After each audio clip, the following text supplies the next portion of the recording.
You are listening to Perplexity.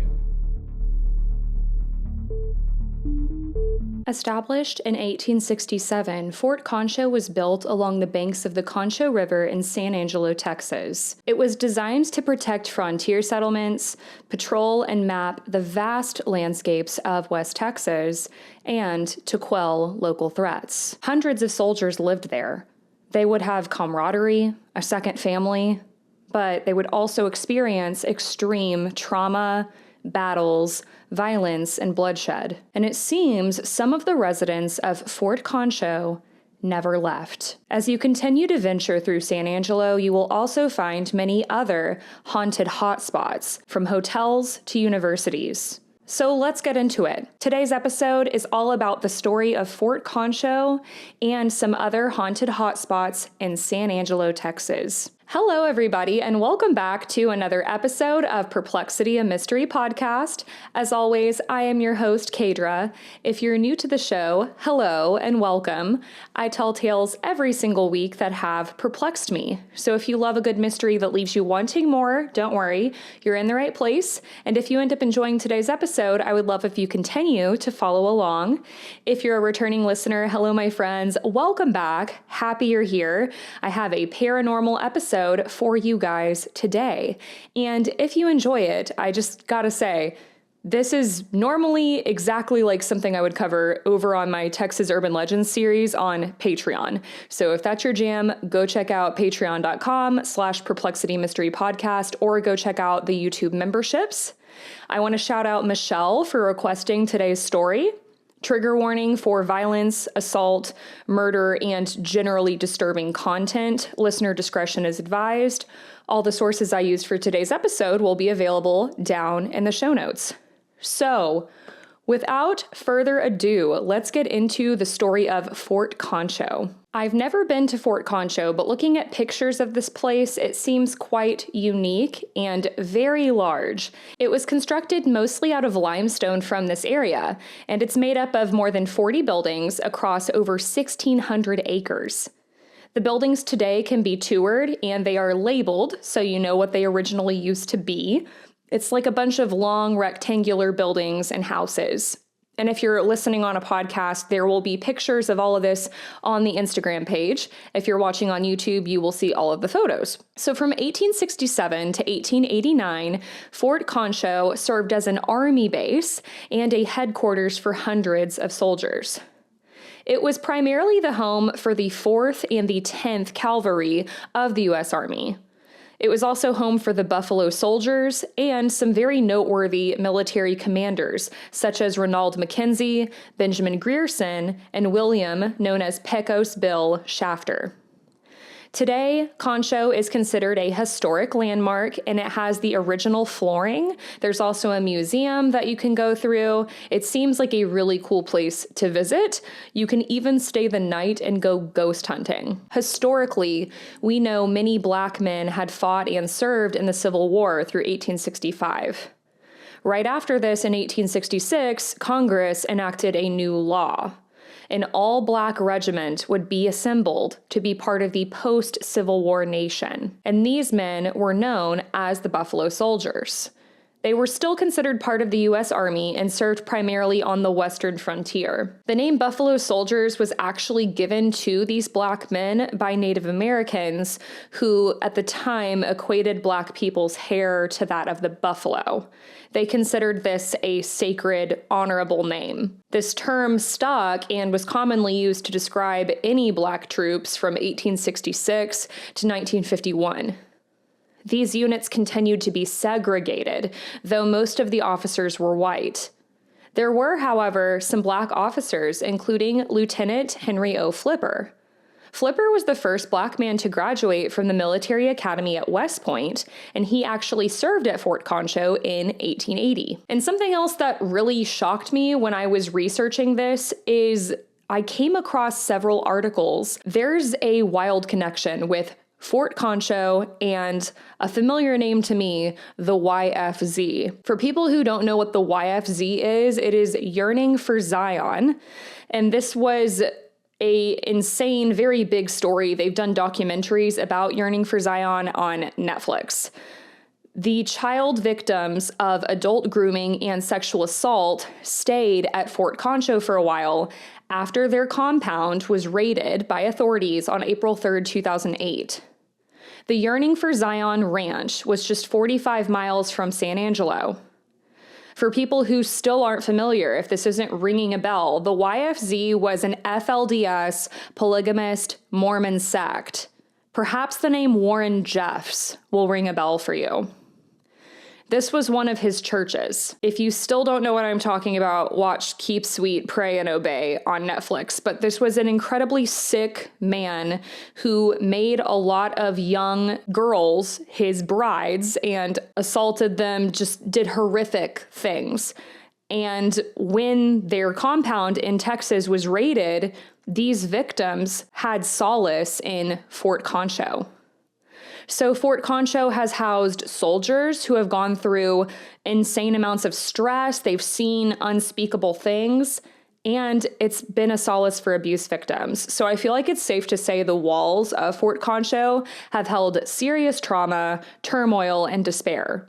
So it only makes sense that there could be spirits lingering here that are having a hard time being laid to rest. So now that we know more about the history of Fort Concho and some key facts, let's get into the paranormal side of this story. I feel like after all of the research I did on Fort Concho, it's safe to say this is a very haunted area. There's been a lot of reported activity, from shadow figures to full-bodied apparitions, disembodied footsteps and voices, people being touched, and poltergeist activity. This activity has been reported by both employees and people touring here.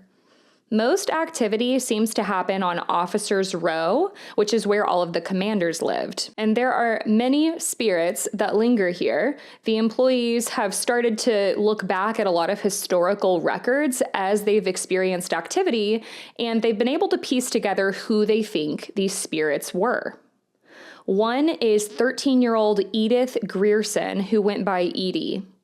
You might be wondering why a 13-year-old was staying here. Well, her father was a colonel, Colonel Benjamin Grierson, and it wasn't uncommon for their families to stay at the forts with them. Edie tragically passed away in Officer Quarters Building 1 from typhoid fever. She slept in this building often. Edie was known to be a very sweet and cheery child. In 2003, a man named Harold Dominguez and his family spent the night in this same living quarters.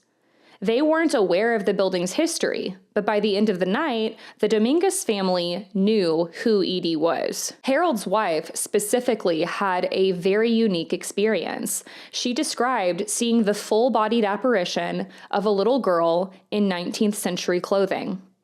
She was able to clearly describe the girl, so when she was later shown pictures of Edie, she knew this is the girl that she had seen. A man named Dylan Lane, a lead investigator of Concho Valley Paranormal, or CVP, also claims to have seen Edie when he was visiting Fort Concho on a school tour. Before he was a paranormal investigator, he was just 6 years old. Others have reported seeing her playing her favorite game on the floor, jacks.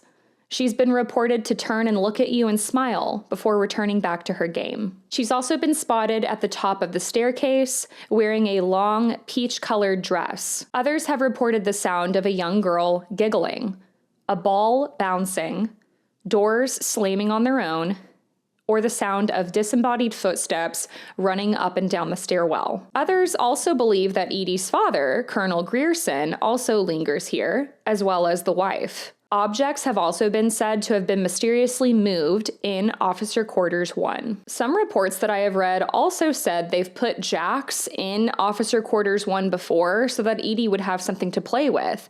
And when employees would come back, they would see that the jacks have been moved around from their original position. Another spirit that lingers in Fort Concho is a male officer, Lieutenant Francis Henry French. A woman named Rocio Monsibais that volunteered at the fort believes she encountered French in the officers' quarters, specifically in Building 6. Rocio recalled to Go San Angelo News that she was going to an event at Fort Concho when she walked into the officer quarters one day, and the smell of roses hit her. She had never noticed this smell before. She said the quarters usually smelled more like dirt, so she thought this was strange. No one had been in there. But then she learned the story of Lieutenant Francis Henry French. French was an avid gardener, and he ordered rose bushes be put near the officer quarters when he worked there. There's also the spirit of Colonel Ronald Bad Hand Mackenzie. Mackenzie was a decorated Civil War vet and the colonel of the 4th Cavalry. He stayed in Officer Quarters 3, and it was said that he had been extremely fond of his house. Some even say he was possessive of it. He led his men to victory in the Red River War. Mackenzie also swarmed a large Comanche camp in 1872. They killed 23 and took 123 women and children as prisoners to Fort Concho. These women and children were in extremely horrid conditions. They were imprisoned during the winter time for several months, and 8 would die. And those are just the ones that we know about. It's said after this, the surviving women and children were sent to a reservation in Fort Sill, Oklahoma in the spring of 1873. Mackenzie also led his troops to a Comanche village where they captured more than 1,100 horses and slaughtered them to prevent recapture and make it harder for the Comanches to get around. People who have researched Fort Concho often come across this very upsetting story and wonder, why would they kill 1,100 horses? That's horrific. And I'm not justifying this at all, but apparently the reason for this is there had been a lot of back and forth with the Comanches taking Mackenzie's horses, and Mackenzie and his men would take them back. There was a particular situation where allegedly Mackenzie's prized horse was stolen. He seems to be a more intimidating and aggressive spirit. He also had a very bad habit of cracking his knuckles. And visitors of Fort Concho today have actually reported hearing the sound of cracking knuckles. I gotta say, that's never something I've come across in a ghost encounter story. A staff member has also reported that he encountered Mackenzie one day while looking out the window in Officer Quarters 3. He didn't see him, but he felt his presence and heard aggressive footsteps walking quickly towards him, and then the footsteps suddenly stopped. When he turned around, no one was there. Another spirit is that of James Cunningham, the only confirmed soldier to have died within the fort. Cunningham was a second sergeant and an Irish immigrant. He was known to be very kind and respectful, but he struggled with alcoholism, and this led to his health declining. Cunningham was diagnosed with liver failure and was basically given a death sentence. But because those at the fort were his closest family and friends, he didn't want to go back home. He wanted to live out his final days at Fort Concho. He lived on for another 2 months, then passed away in the old headquarters building on Christmas Eve. Since Cunningham's death, his ghost has been spotted by many visitors and employees. They've reported hearing his footsteps in the old headquarters building, and he also apparently gets upset when women enter the building. Okay, Cunningham. For whatever reason, he doesn't seem very fond of women. Maybe it's because they weren't allowed at the fort. George Dunbar was a chaplain and a soldier at the fort. Dunbar's family stayed with him on site.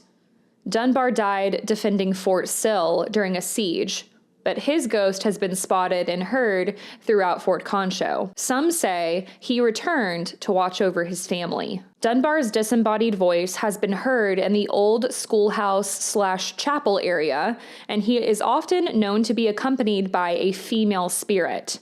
Some people believe the spirit could be his wife. Concho Valley Paranormal, or CVP, has done an investigation here, and they have a 36-minute video up on YouTube, so I will link that down in the show notes. I did watch it, and they had some interesting things happen.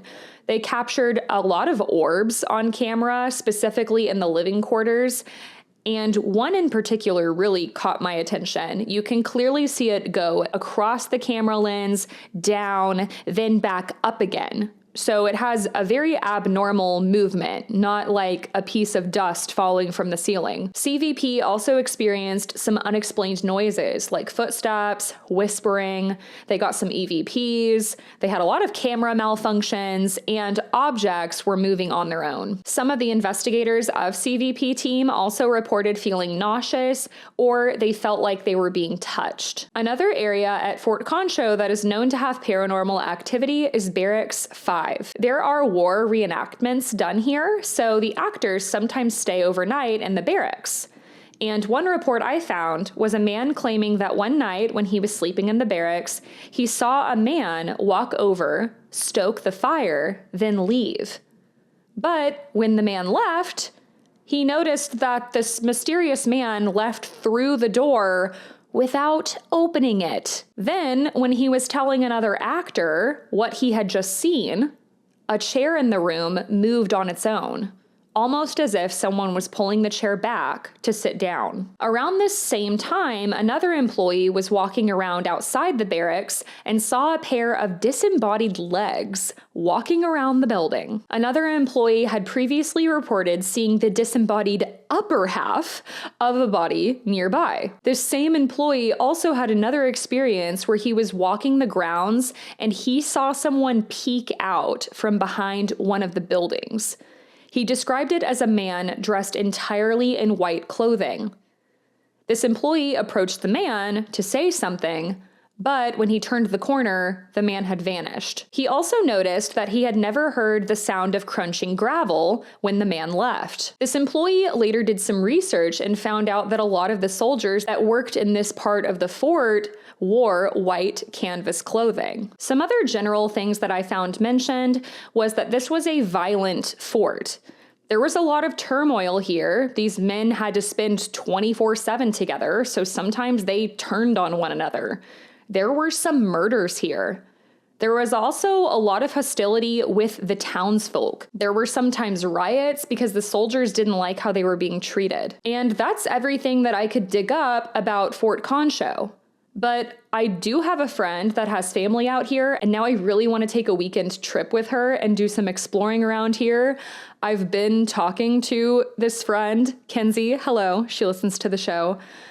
And I'm trying to figure something out. I thought that I could do a ghost hunt here, but I don't have equipment. So I found this company that offers you to like pay a fee and they'll take you, but apparently they don't tour here anymore. But maybe someday, if I'm able to visit here, because it's just a few hours from where I live, I'll definitely do a vlog for Patreon or something. It seems like there's a ton of cool things to see here, and I did watch some night tour videos on YouTube where a reenactment soldier like walks around and is explaining all of these really cool stories. A lot of stories that you can't find when you read articles, so that would be tons of fun.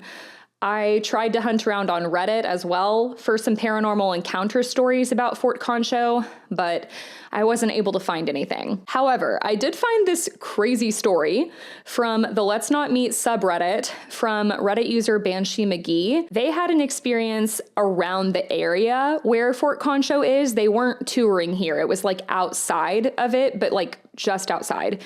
And it's really creepy, so I wanted to include it. They call it a metal detecting experience, and they say, quote, "In college, 2008 to 2014, I was an avid metal detectorist. I knew of an old military trail and a river crossing way back in a secluded portion of woods that I knew not many others were aware of. I finally decided one winter morning I was going to go and metal detect it finally. The trail is about a mile or two from a city park along the South Concho River in San Angelo, Texas. I parked my truck, got all my gear, which included a serrated knife for digging, and I began my trek through the raw woods and brush for the trail. About halfway into the trees, I got into a clearing, and I found a tent and a campsite about 40 yards back from the river.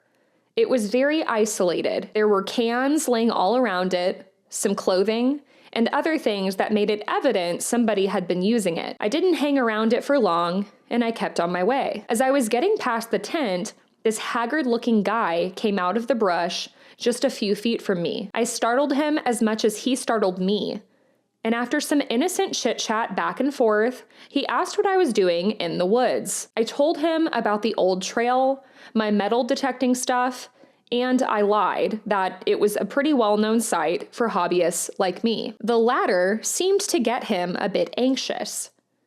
He starts asking me if I've messed with his campsite at all, and I told him no, except I accidentally stepped on one of the cans. He was mostly concerned if I had looked into the tent itself, which truthfully I hadn't. The guy then related that his wife had kicked him out of their apartment a few days prior. He was just staying in the woods until he got back on his feet. Didn't really add up to anything in my mind, and I didn't ask anything else about it. Finally, I told the man I would be on my way, and with a weird look on his face, he suggested I don't go behind his campsite because he had recently used the bathroom back there. Whether there was fresh fertilizer back there or not, there was no way I was going to be hanging around much longer regardless. So I went a little further towards the trail. I wanted to metal detect, but I never felt quite comfortable. So I made a quick turn towards the river and I headed back to my truck fairly rapidly. I never saw this guy again until about 2 years later. His picture was in the local news for being apprehended by authorities for the murder of his wife. He killed her and then buried her in the exact area of the woods where I encountered him on that day. Apparently, even though I can't recall if it was the very day of the crime or not, he had just completed the matter when we met. End quote. So this person literally came face to face with a murderer alone in the woods right by Fort Concho. Is that not so terrifying? It's insane. So yeah, that was the only thing I could really find on Reddit. Wanted to include that. So that's Fort Concho. I know that's a shorter story compared to how long we normally talk on these episodes. So then I started looking into some other haunted places in San Angelo, and there are a lot. Let's explore a couple other local haunts, specifically 3. These were my favorites that I picked out. San Angelo was actually once known as the Den of Sin. There were a lot of brothels and bars on every corner, and the crime rate was very high back in the day. Among those crimes were murder. The Naylor Hotel at Concho Avenue and Chadbourne Street dates all the way back to the year 1881. The hotel has many names, which makes it a little confusing when you research it. It's been called Naylor, the Landon, the Nimitz, and the Townhouse most commonly. This hotel caught fire and burned down multiple times. There have been at least 9 confirmed deaths at the Naylor, including 1 murder. In 1893, the hotel's chef got into a vicious argument with a kitchen assistant.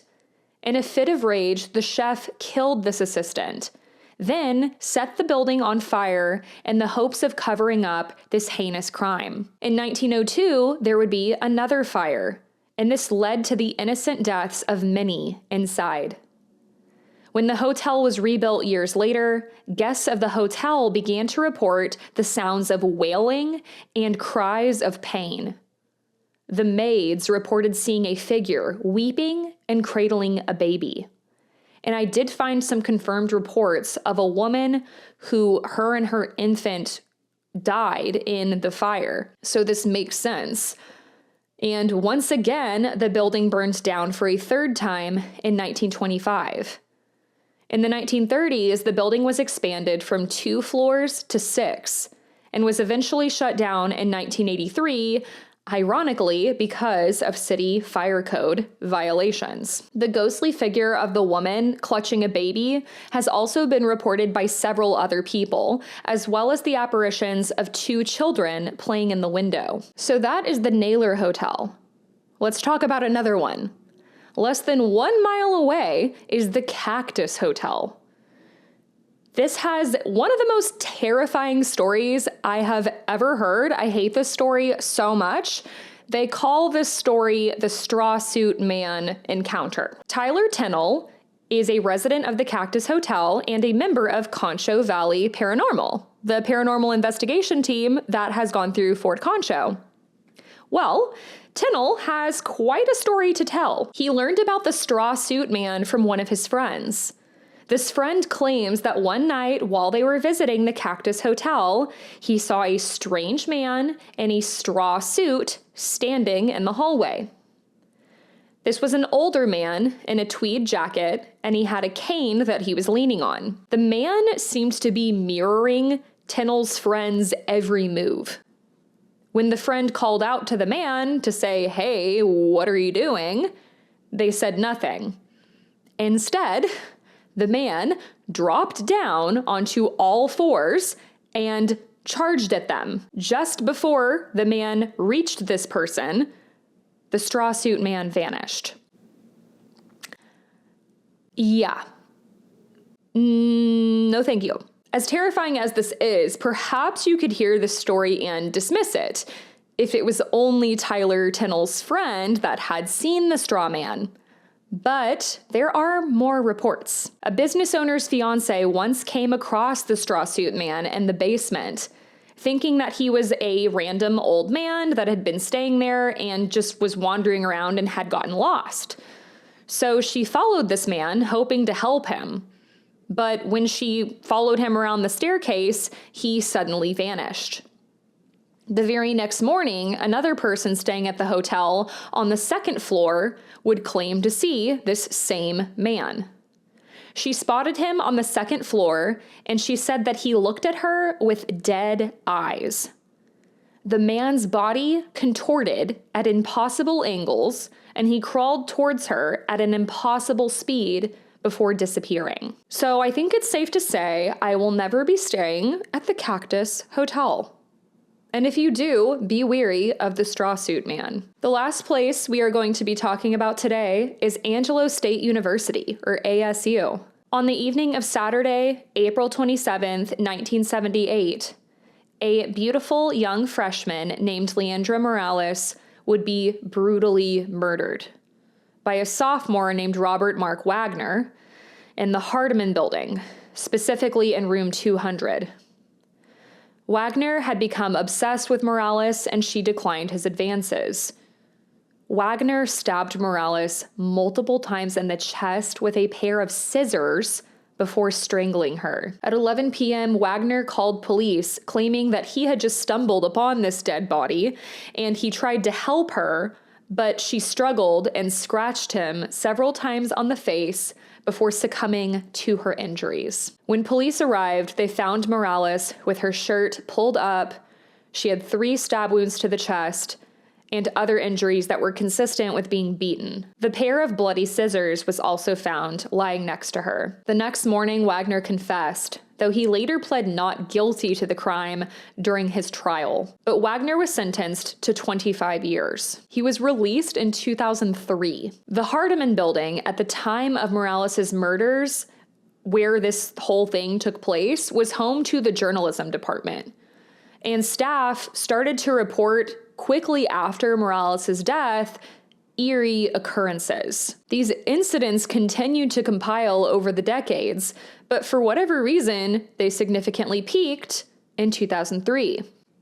Some say the reason that this activity peaked so much is because this is the year that Wagner was released from prison. Sightings became so significant, in fact, that Winston Hall, a columnist for the Rampage, started investigating. He compiled all of these reports into an article. Over the years, workers had heard disembodied footsteps in the hallway, faint arguments between a man and a woman, and even saw a full-bodied apparition of a woman on the staircase.